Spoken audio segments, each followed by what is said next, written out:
দীর্ঘ ৯ বছর পর টি-20 ফরম্যাটে এশিয়া কাপে অংশ নিচ্ছে সংযুক্ত আরব আমিরাত।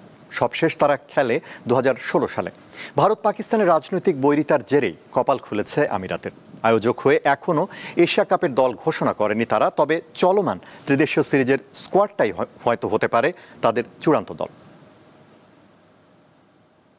আরব আমিরাত ক্রিকেটে বড় কোনো শক্তি নয়, বিশ্বকাপটা খেলে না নিয়মিত। এশিয়া কাপে বলার মতো কোনো সাফল্য নেই বিশ্ব ক্রিকেটের নিয়ন্ত্রণ সংস্থা আইসিসির সহযোগী দেশ সংযুক্ত আরব আমিরাত। কিন্তু বহু বিতর্ক, টানাপোড়েন আর রাজনৈতিক উত্তেজনাকে পাশ কাটিয়ে এবারে টি-20 ফরম্যাটের এশিয়া কাপের আয়োজক তারা। আগামী বছর শ্রীলঙ্কা ভারতের যৌথ আয়োজনে শুরু হবে টি-20 বিশ্বকাপ। তাই এশিয়া দলগুলো প্রস্তুতির সুবিধার্থে এবছরের এশিয়া কাপ হচ্ছে ক্রিকেটের সংক্ষিপ্ত ফরম্যাটে। এই সংস্করণের সবশেষ ২০১৬ সালের টুর্নামেন্টে অংশ নেয় সংযুক্ত আরব আমিরাত। গ্রুপ পর্ব থেকে বিদায় নিতে হয় তাদের। ওয়ানডে ফরম্যাটে ২০০৪ এবং ৮ সালে অংশ নিলেও পারেনি গ্রুপ পর্বে বাধা ডিঙ্গাতে।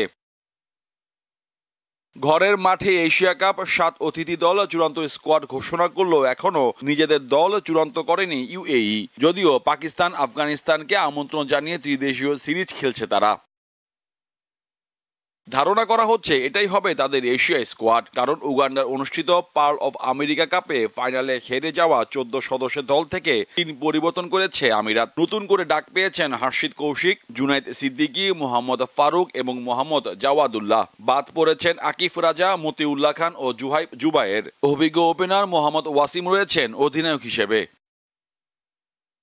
তাকে সহযোগিতা করবেন আলিশান শরাফু, আর্যংশ শর্মা ও রাহুল চোপড়া। ব্যাট হাতে দলে অন্যতম ভরসা হতে পারেন দুর্দান্ত ছন্দে থাকা মোহাম্মদ জোয়াইব। অলরাউন্ডার সাকির খানও জায়গা ধরে রেখেছেন।